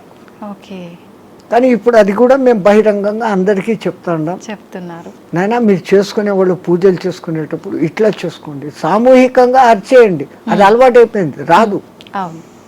అందరూ ఔం అని ఎక్కడా పలకరు. మనం ఒక్కళ్ళం అక్కడ అందరూ ఓం నమ శివాయ అంటే మనం ఒక్కళ్ళం ఇక్కడ ఔం నమ శివాయ అన్నామంటే డిఫరెన్స్ అయిపోతుంది. మనమే తప్పు చేస్తున్నామేమో అనేటట్టుగా స్వరం మారిపోతుంది, వాళ్ళందరూ మన దిక్కు చూస్తుంటారు. సో మనము ఇంట్లో కూర్చొని ప్రత్యేక సాధనలు చేసేటప్పుడన్నా కనీసం ఎక్కడ ఏది ఉచ్చరించాల్సి వచ్చినా ఔం అని ఉచ్చరించండి, ఓం అని కాదు. ఇంకా సామూహికంలో తప్పడం లేదు. 10 మంది కూర్చొని శివ సహస్రనామము అష్టోత్తరము ఏదో ఒకటి చేస్తారు. ప్రతి దానికి ఓం నమ శివాయ, ఓం శంభవైతే నమో, ఓం భయోశ్వరాయ నమో, నిధనపతి నమ, నిధనపతాంతకాయ నమ, వీటన్నిటికి ముందు ఓం ఓం అంటారు. ఓం ఓం అంటాం. మాకు ఇదే అలవాటు అయిపోయింది, ఓం ఓం అని అంటాం. ఓం అనేది మా నోట్లో రాదు. నిజంగా అంటే మనం పలకాల్సిన మంత్రం ఏదైనా తప్పు పలుకుతున్నాము అంటే దానివల్ల మనకు ఫలితం కలగకపోగా దోషం కలిగే అవకాశం ఉంటుందా స్వామీజీ? దోషము అని అంటే సైంటిఫికల్ గా మీకు నేను చెప్పాలంటే ఇప్పుడు ఈ షట్చక్రాలు అనేది పెటల్స్ తో ఉంటుంది. మూలాధారం 4 పెటల్స్ దళాలు, స్వాధిష్టానం 6, మణిపూరకం 10, అట్లా 10, 12, 16, 2, 50 అక్షరాలు దాంట్లో నిక్షిప్తమై ఉంటాయి. వర్ష అనేది మూలాధారంలో, పాప బాబమ్మ అనేది అట్లా ఒకటి వేరే వేరే వేరేగా ఉంటాయి. ఈ మంత్రం ఒక రిథమాటిక్గా చదివినప్పుడు మీరు పియానో మీద అది అడ్డదిడ్డంగా కొడితే సరిగ్గా రాదు. వాడు వాయించాల్సిన రీతిలో వాయించినప్పుడు సుమధురంగా వస్తుంది. ఇట్లా ఈ మంత్రం కూడా ఆ లెహర్ చదివినప్పుడు ఈ పెటల్స్ కదులుతాయి. ఆ పెటల్స్ కదిలినప్పుడు ఆ చక్రం కంట్రోల్ చేస్తున్న మీ ఇన్నర్ ఆర్గాన్స్. మూలాధారము పెద్ద పేగును కంట్రోల్ చేస్తుంది. స్వాధిష్టానము చిన్న పేగులను, యూరినరీ బ్లాడర్ను, రీప్రొడక్టివిటీ ఆర్గాన్ను చేస్తుంది. మణిపూరకము డైజెషన్ సిస్టము, చిన్న పేగులు ప్లస్ అన్నాశయము వీటిని కంట్రోల్ చేస్తుంది. అట్లా ఏ అంగాలను అవి చేస్తుందో ఆ జరిగే వైబ్రేషన్స్ ఆ అంగాలను శక్తివంతంగా ఆరోగ్యవంతంగా చేస్తాయి. ముందు మంత్రాలలో ఉన్న అర్థం ఇది. అందుకనే వాళ్ళు స్వరము ఇట్లా పలకాల ఇట్లా చేయాలి. వేదం అందరూ చదవలేము అంటే కారణం, ఓ గురువు దగ్గర 12 ఏళ్ళు నేర్చుకుంటే ఒక్క ఋగ్వేదం వస్తుంది మీకు. ఒక్కొక్క వేదం నేర్చుకునేకి 12 ఏళ్ల కాలం సుస్వరంగా. ఇప్పుడు అనేక మంది పాపం వేద పాఠశాలలు పెట్టి మళ్ళీ మన పూర్వ సంస్కృతి ఇంత గొప్పదన్న సంగతి తెలుసుకుని ఎట్లా చేస్తే బాగుంటుంది ఏమన్న సంగతి మీద పోతున్నాం. వేదం అంతా సైన్స్ అమ్మా, ఊరికే ఏది చెప్పలేదు. సంధ్యావందనం చేసే దగ్గర నుంచి సైన్స్. ఇప్పుడు వీళ్ళు చేసే సంధ్యావనం తప్పు పట్టడం కాదు. పాతకాలంలో వాళ్ళు ఏం చేశారు, నదిలో వక్షస్థలం లోతు నీళ్లలో నీటికి ఎదురు ప్రవాహానికి నిలబడి ఓ చెంబుతో నీళ్లు తీసుకొని ఆ సూర్యుని దిక్కు పెట్టి ధారగా వదిలేవాళ్ళు. ఎప్పుడైతే ఒక మనిషి ఇంత లోతు నీళ్లలోకి పోతాడో అపాన వాయువు ఆటోమేటిక్గా పైకి వస్తుంది. మామూలు నీళ్ల తొట్టిలో ఒక ఎంటీ చెంబును ముంచండి, ఎంత ప్రెషర్ వస్తుంది, లోపల కానీ పైకి రావాలని చూస్తూ ఉంటాం. అదేమో ఇంత చెంబు, ఎంతో బలం ఉపయోగించాలి. సో ఈ అపాన వాయువు పైకి వస్తుంది. మనం చెంబు నీళ్లు తీసుకొని అన్నప్పుడు ప్రాణవాయువుని తీసుకున్నాం. ప్రాణ అపాన సమాయక్తం పచాన్యన్నం చతుర్దినం అని భగవద్గీతలో చెప్పిన ఆ ప్రాణ అపాయాల సమ్మిళనం జరిగి శరీరంలోని స్థూల సూక్ష్మ కారణ శరీరాలకు ఆ శక్తి పోతుంది. ఆ ధార అట్లా వదులుతున్నప్పుడు సూర్యకిరణాలు ఆ ధారలో నుంచి ఫిల్టర్ అయ్యి వచ్చి ఇట్లా పెట్టి పోసేటప్పుడు సరిగ్గా మన షట్చక్రాలు ఉంటాయి. ఆ ధార మన ఎదురుగా షట్చక్రాల దగ్గర పడతా ఉంటుంది. ఆ కిరణాలు ఆ ఈ ధారలో నుంచి ఫిల్టర్ అయ్యి మన షట్చక్రాలకు కావాల్సిన కిరణాలను అందిస్తుంది. సూర్యుడిలో అనేక కిరణాలు ఉన్నాయి. సహస్ర కిరణుడు అని ఆయనకు పేరు. 1000 రకాల కిరణాలు ఉన్నాయి. ఒక్కొక్క కిరణం ఒక్కొక్క పని చేస్తుంది. ఆ పని చేయడం కూడా 12 నెలలలో ఒక్కొక్క నెలకు ఒక్కొక్క విధంగా చేస్తుంది. అందుకని ద్వాదశాదిత్యుడు అని పేరు పెట్టారు. ఉన్న సూర్యుడు ఒక్కడైనా ఒక్కొక్క నెలలో ఆయన మార్పులు చెందుతూ ఆ కిరణాల ప్రవాహం ఇస్తాడు. ఇప్పుడు ఈ విధంగా సంధ్యావందనం చేసినప్పుడు రావాల్సిన గుడ్ కిరణాలు మనలోకి వచ్చి ఆరోగ్యం బాగుంటుంది. చక్రాలు నీట్గా యాక్టివేట్ అవుతాయి. అసలు గాయత్రి మంత్రం 24 అక్షరాలు చదివినప్పుడు మన 24 తత్వాలు శుద్ధీకరణ. అవన్నీ వైబ్రేషన్ వర్డ్స్. శబ్దం వైబ్రేషన్ క్రియేట్ చేస్తుంది. పెద్ద పెద్ద సైంటిస్టులు ఇప్పుడు నిరూపణ చేస్తున్నారు. పలకాల్సిన రీతిలో ఓంకారం పలుకుతే అది దూరంగా స్క్రీన్ మీద మీకు గొప్ప శ్రీచక్ర యంత్రాన్ని చూపించింది. ప్రూవ్డ్.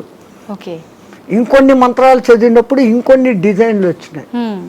అవన్నీ ఏది మన పూర్వీకులు యంత్రాలు అని గీస్తారే, ఈ గ్రహానికి ఇట్లా గీయాలి, ఇట్లా పెట్టాలి, ఇంత చకోరాలు, ఇంత వృత్తాలు అని.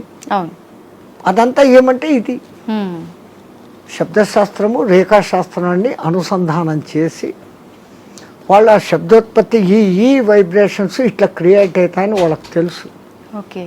అందుకని ఆ రిథీమ్గా పలికినప్పుడు ఆ ఫలితాలు వస్తాయి. స్వామిజీ, నేనే గాయత్రి మంత్రంకి సంబంధించి అడుగుదాం అనుకున్నా, మీరే ఆ టాపిక్ తీసుకొచ్చారు. గాయత్రి మంత్రం ఆడవాళ్ళు చదవటానికి పనికిరాదు అని చెప్పి 100% చదవచ్చు. మంత్రము సూర్యుడిదైన అధిష్టాన దేవత అమ్మ గాయత్రి దేవి, 5 ముఖాలతో ఉన్న మహాతల్లి అని మనం చెప్పుకుంటాము. అట్లాంటప్పుడు స్త్రీ చదవకూడదని ఎక్కడుంది? ఇదే విషయమై పండిత శ్రీరామ శర్మ అనే మహానుభావుడు, ఆయన ఉత్తరప్రదేశ్లో ఉండేవాడు, 24 ఏళ్ళు సంవత్సరానికి 24 లక్షల గాయత్రిని చేస్తూ ఉపాసన చేస్తే ఆయనకు ఆ తల్లి తాను ఉన్న ప్రదేశం, విశ్వామిత్రుడు తపస్సు చేసుకున్న ప్రదేశాన్ని చూపిస్తే అక్కడ పోయి ఈ అఖండ జ్యోతిని పెట్టి నిత్యము గాయత్రి యజ్ఞాలు చేస్తూ ఆడవాళ్లకు యజ్ఞోపవీతాలు వేస్తూ గాయత్రి ఉపదేశం చేసేవాడు. అప్పుడు కొంతమంది ఉత్తరప్రదేశ్ బ్రాహ్మణ్స్ ఆయన మీద కోర్టులో కేసేసినారు. నువ్వు వేదాన్ని భ్రష్టు పట్టిస్తున్నావు, మా సదాచారాన్ని భ్రష్టు పట్టిస్తున్నావు, వేదాలు గాయత్రి మంత్రం చదవకూడదు. ఆయన కోర్టులో ఒకటే మాట అన్నాడు, అయ్యా మీరు వేదాలు ఉపనిషత్తులు అన్నీ చదివారంటారు కదా, ఎక్కడైనా ఒక్క శ్లోకము స్త్రీకి గాయత్రి ఉపదేశం చేయకూడదు అని రాసి ఉంటే, పలానా ఋషి చెప్పాడు, పలానా దేవత చెప్పాడు అనే కోటింగ్ ఒక్కటి ఉంటే నాకు ఇవ్వండి, నా బ్రాహ్మణత్వాన్ని, నా సంస్థను మూసేస్తా, నా బ్రాహ్మణత్వాన్ని వదులుకొని జనేవి తీసేస్తాను అన్నాడు. వీళ్ళు 3 నెలలు తల కింద కాళ్ళు పైన పెట్టి ఎతికారు, లేదు. ఎందుకు స్త్రీకి లేదు అన్నారంటే ఆమెకు కుటుంబ బాధ్యతలు ఎక్కువ, ఈ మాసికంలో వాళ్ళకు ఈ పీరియడ్ కొంచెం ఇబ్బందికరంగా ఉంటుంది. అప్పుడు ఆ అనుష్ఠానం ప్రకారం కనీసం న్యాయంగా గాయత్రి చేయాలంటే 24 ముద్రలు వేస్తూ, ఒక్కొక్క ముద్ర వేస్తూ ఒక్కొక్కసారి గాయత్రి 24 అక్షర గాయత్రిలన్నా చేయాలి. మళ్ళీ దాంట్లో 3 రకాలు ఉన్నాయి. ఒక్క గాయత్రి త్రిపద 8 అక్షరాలతో ఉండాలి. అది అనుష్ఠుప్ ఛందస్సు అని ఇంకోటి ఉంది 32 అక్షరాలు, అది 4 పాదాలు ఉంటుంది, అది కూడా 8వ అక్షరాలుగానే వస్తుంది. అదంతా ఒక రహస్యం. మళ్ళా నవార్ణవ గాయత్రి అని ఒకటి ఉంది, అది చేయాలంటే అమ్మవారి నవార్ణవం అనే పూజలు ఎట్లా చేస్తామో దాంట్లో 9 ఔంకారాలు వస్తాయి. అవి ఎట్ట పట్టాలా, ఏది చేయకూడదు, అది బహిర్గతం చేయని విద్య. గాయత్రి అంటేనే రహస్యం అంటారు. కానీ ఆ మహానుభావుడు అది అందరికీ అర్హత కలిగించాడు, కుల మత భేదం లేదు. ఎందుకంటే అది మంత్రం సూర్య మంత్రం. ఆ పండిత శ్రీరామ శర్మకు కుడి భుజంగా ఉన్నవారే రామకృష్ణ మహానుభావుడు, ఆయన కూడా ఇదే చేశాడు. ఆ గాయత్రి దీని మూలంగా ఆ మహానుభావుడు అంత శక్తిమంతుడే పండిత శ్రీరామ శర్మకు తగిన శిష్యుడు అని పేరు తెచ్చుకున్నాడు. ఆ మహానుభావుడే చేరదీసి బాగా దగ్గరుండి చేసిన వాడే మీకు ఇప్పుడు బాగా ప్రసిద్ధుడైన మారెళ్ళ రవిశాస్త్రి. ఆ పరంపర అట్లా వస్తుంది. అదంతా పండిత శ్రీరామ శర్మ దయ. స్వామి, దైవాన్ని నమ్మటం వల్ల, పుణ్యక్షేత్రాలకు తిరగటం వల్ల మనశ్శాంతి అనేది లభిస్తుందంటారా? 100%. అసలు మీరు పోవడమే ఆ ఇంటెన్షన్. కాశీకి పోతే నాకేదో పుణ్యం వస్తుంది, ఆడ ఏదో వదిలిపెట్టేస్తానే సెంటెన్స్ కాదు అది.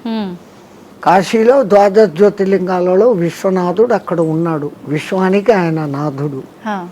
ఆ క్షేత్రానికి పోయి ఆయన నామస్మరణ కొంచెం సేపు నేను చేయటం మూలంగా నాకు ప్రశాంతత దొరుకుతుంది అని ఫస్ట్ మీలో విశ్వాసం కలిగినప్పుడు అక్కడున్న అన్నపూర్ణ అనుగ్రహము కలుగుతుంది. ఆ బేడి ఆంజనేయ స్వామి కరుణ, గణేష్ పండ మహారాజ్ది అందరిది దొరుకుతుంది.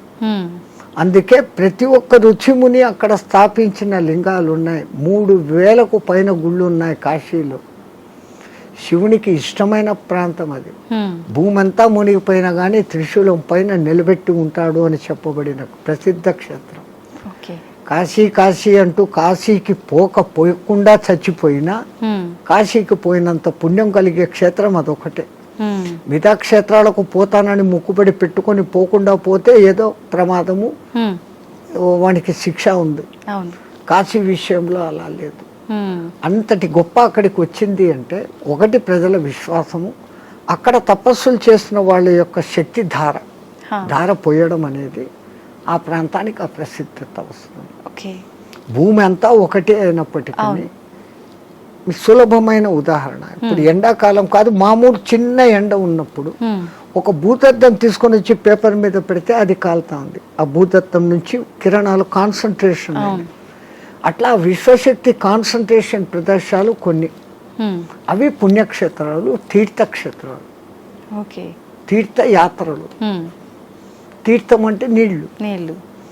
ఆ నీళ్లు ఎన్నో కొండల నుంచి ఆ ఖనిజాలను రాసుకొని దానిలో తీసుకొని చెట్ల వేర్ల ద్వారా ఆయా మూలికల శక్తిని తీసుకొని అవి రావటంతో ఆ నీళ్లు తాగితే శుభం. ఆ నీళ్ళలో స్నానం చేస్తే స్కిన్ డిసీజెస్ పోతాయి.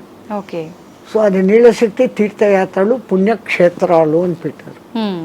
స్వామి, ఇందాక మీరు స్టార్టింగ్లో అన్నారు కదా, చాలామంది అంటుంటారు కాశీకి వెళ్ళినప్పుడు మనం ఏదో ఒకటి నచ్చింది వదిలిపెట్టి రావాలి అని చెప్పి చాలామంది నమ్ముతుంటారు. అసలు నిజంగా ఎవరికి నచ్చిన దాన్ని వాళ్ళు వదిలేసి రావాలా? అసలు వదిలేయాల్సినవి ఏంటి? అవును, నేను ఇట్లే చెప్తే ఒక ఆయన నాతో అన్నాడు, అవును స్వామి మీరు చెప్పినట్లే ఖచ్చితంగా వదిలిపెడతాను, మా నానమ్మ మా ఇంట్లో ఉంది, ఆమెను తీసుకెళ్తా కాశీకి, ఆమెను వదిలేస్తాను అన్నాడు.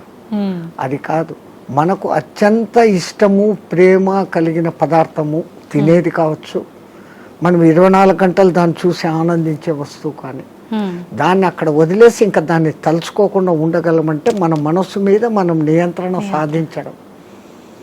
మైసూర్ పాకు మీరు అక్కడ వదిలి వచ్చారమ్మా, మీకు బాగా ఇష్టం, ఇక్కడికి వచ్చిన 10వ రోజు 12వ రోజు ఎవడో పార్టీ పెట్టాడు, ఆడ మైసూర్ పాకు చూడంగానే ఈ కళ్ళు మీకు ఆర్డర్ ఇస్తుంది, ముక్కు ఆ మైసూర్ పాకను పట్టేస్తుంది, నాలుక నీళ్లు ఉరుతాయి, నేను కాశీలో వదిన నోర్మోయ్ నేను తినాను అంటే మీ మీద మీకు మెల్లగా కమాండ్ వచ్చింది, కనీసం ఆ భయంతోనన్నా. అట్లా కాశీలో వదలడం మూలంగా మీలో ఆత్మస్థైర్యత అనేది పెరుగుతుంది. అది బ్యాక్ రీజన్. కానీ ఏదో ఒక రీజన్, చాలా మంది రకరకాలుగా అనుకున్నా కూడా దాన్ని అయితే నమ్ముతూ వస్తున్నారు ఇప్పటికీ. వెనకల కారణం ఇది అని మీకు తెలుసుకోవడం. అవును, అక్కడ మీకు ఆత్మస్థిరత ధైర్యము అనేది పెరుగుతుంది, self confidence. I can able to do this without that. అది లేకుండా నేను ఉండలేను అన్న వాళ్ళు, అది లేకుండా ఎదురుగా కనపడుతూ కూడా అది లేకుండా ఉండగలిగిన స్థితి అంటే మీలో ఎంతటి స్టెబిలిటీ వచ్చినట్లు. అది ఆత్మస్థైర్యం. మన పూర్వీకులు ఏది చేసినా అంత ఆలోచనతో. నీలో ఆత్మశక్తి పెరగాలంటే నీకు అత్యంతగా ఇష్టమైంది అక్కడ వదలాలి. ఎందుకంటే ఆ కాలంలో కాశీయాత్ర జీవితంలో ఒక్కసారి, ఆ 1000 కిలోమీటర్లు నడిచిపోయి మళ్ళీ వెనక్కి వస్తాడు. కాటికి పోయినవాడు కాశీ, అదేమో సామెత ఉంది మీ దాంట్లో, కాశీకి పోయినవాడు కాటికి పోయినవాడు ఒకటి అని. మళ్ళీ తిరిగి రారు అని చెప్పి. అంటే ఆ కాలం అట్లుంది, అడవులలో పోవాలి, దారిలో జంతువులు, వాతావరణం మారిపోవచ్చు. ఇన్నిటినీ తట్టుకొని అక్కడికి పోయి మళ్ళీ రాగలిగినాడంటే వాడు దేవునిగా పూజించేవాడు. రెండవది, వాడు వచ్చేటప్పటికి అక్కడ కాశీలో నేను పలానా వదిలేసి వచ్చాను మూనుకున్నాను అన్నప్పుడు వాళ్ళలో ఇక్కడ ఆత్మశక్తి పెరిగి వాడు ఇక్కడ ఎవరికి ఏ మంచి మాట చెప్పినా అది జరిగిపోతుంది, వాక్ శుద్ధి వస్తుంది. So when you develop your confidence you can able to do anything. So to develop your confidence అక్కడ పోయినాక ఒకటి వదిలిన వాళ్ళు బెనిఫిట్ పొందుతారు. స్వామి, చాలా మంది అంటుంటారు, అంటే ఇప్పుడు ఇందాక మీరు చెప్పినట్టుగా వెళ్ళిన వాళ్ళు తిరిగి రారేమో అన్న ఒక ఉద్దేశంతోటో మరేంటో తెలియదు, కానీ చాలా మంది నమ్మకం ఏంటంటే పిల్లలు ఉండి వాళ్ళ పెళ్ళిళ్ళు అన్నీ అయిపోయిన వాళ్ళు మాత్రమే కాశీకి వెళ్ళాలి, దర్శించుకోవాలి, అవన్నీ అవ్వని వాళ్ళు కాశీలోకి పోయి సస్తే మోక్షం అనుకుంటే కాదు.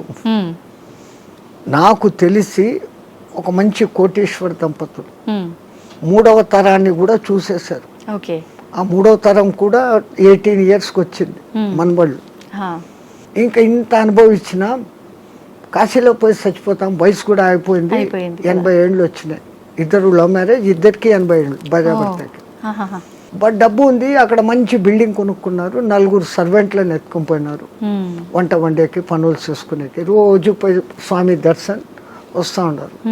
ఎప్పుడో ఒకసారి బంధువులు ఫోన్, బిడ్డలు వాళ్ళది, అంత ఆధ్యాత్మిక. మర్జాయంగే అంటున్నారు. 7 ఏళ్ళైంది, 8 ఏళ్ళైంది, 10 ఏళ్ళైంది.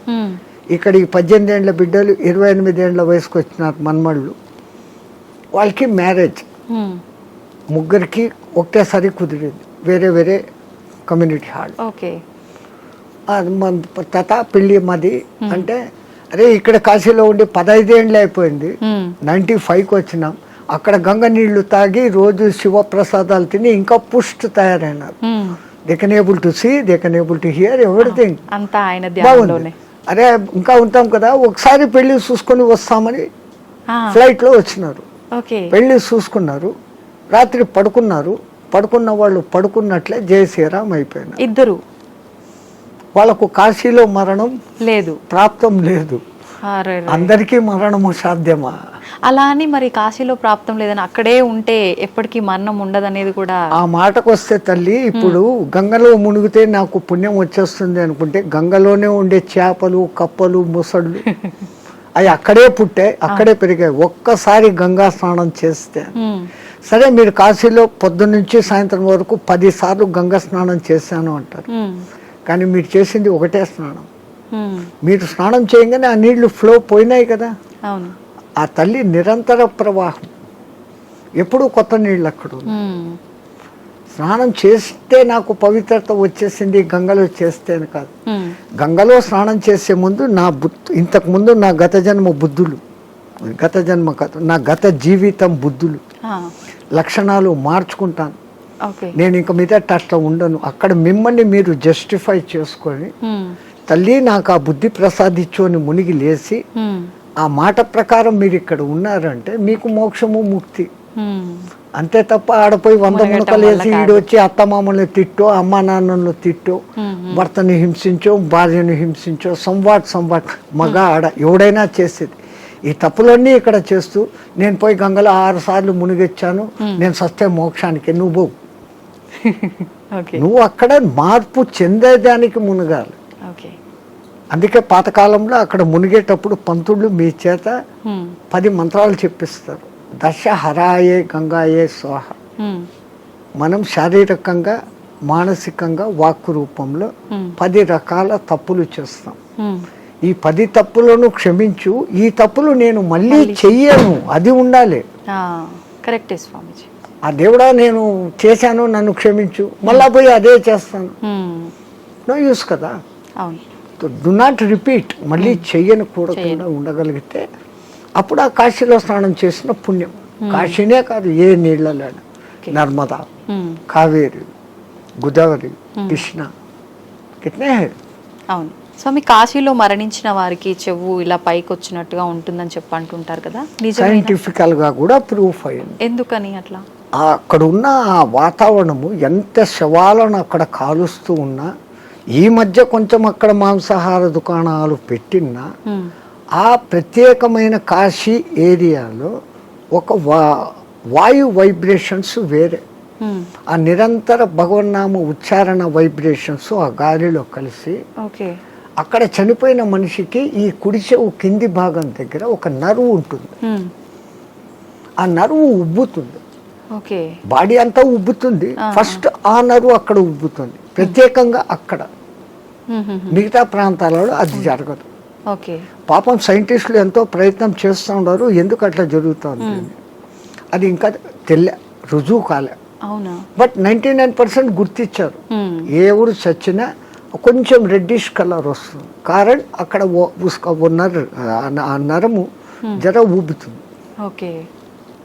అయితే చాలా మంది దానికి రీజన్ ఇది అయ్యి ఉంటుంది, శివుడు అక్కడ చనిపోయిన వాళ్ళకి చెవులో ఏదో చెప్తాడు అది చూసి మన పూర్వీకులు అక్కడ వచ్చి రామతారకం చెవులో చెప్తాడు, ఆయన గట్టిగా చెవులు ఆగబట్టి అది అక్కడ ఎర్రగైంది అంటాడు. ఆయనకు అదే పని, ఆ సచ్చినోడికి అందరి దగ్గర పోయి చెవులు పీకి చెప్తానే కూర్చుంటాడా? అంతే కదా, మనకు ఆ విశ్వాస్. కాశీలో నేను చనిపోతే శివుడు నన్ను స్పృశిస్తున్నాడు, నేను ఈ బాడీ వదిలిపెట్టినాక నన్ను ఎవడు స్పృశిస్తా నాకేం తెలుస్తుంది. దీని పేరు అప్పుడు సదానంద అన్నారు, శవం అంటారు, పేరు పోయింది. పుట్టినప్పుడు తల్లిదండ్రులు పెట్టిన పేరు ఈ బాడీతో పాటు బాడీ లోపల ఉండేది బయటికి పోయినాక దీన్ని బాడీ అంటారే కానీ పేరుతో పిలవరు. ఆ గంటకో 2 గంటలకో శివుడు వచ్చి చెవులో చెప్తాడు అంటేనే అది నమ్మకూడదు అంటే నమ్మకూడదు. నేను విమర్శగా చెప్తే ఇది, కానీ మనమంతా ఆధ్యాత్మిక రూపంలో ఉన్నాం. ఆ విశ్వాసం తరతరాలుగా జరుగుతుందంటే ఎవడికో అది చెవుతో చెప్పాడు, ఇంకోడు చూశాడు. ఏ మాట బయటికి ఊరికే రాదు కదా. అది సత్యమైనప్పుడు నేను సస్తే అక్కడ శివుడు నన్ను చూస్తాడనే ఈ భావనతో పోవడమే ఎంత గొప్ప. ఆయన వచ్చి పీక్తాడో లేదో తెలియదు, కానీ పీక్తాడు అనేది మన సంపూర్ణ విశ్వాసం. అట్లాగనే కొన్ని క్షేత్రాలలో మరణం ముఖ్యం. ఈ భూమి అంతా అదే క్షేత్రమే కదా, ఇంట్లో సస్తే కూడా అదే చావే. కానీ వీడి ఇంట్లో ఎంతసేపు సచ్చే ముందర కూడా నేను నా వాళ్ళు అది పోయింది ఇది పోయింది నేను ఇంకా అది చేయలేదు అంటా సస్తాడే తప్ప నేను కాశీలో ఉన్నాను, భగవత్ సంకల్పం భగవద్ దర్శనం అవుతుందన్న భావంలో ఉండడు. అందుకే కనీసం సత్యం ఉందనన్నా నామస్మరణ చేయండి.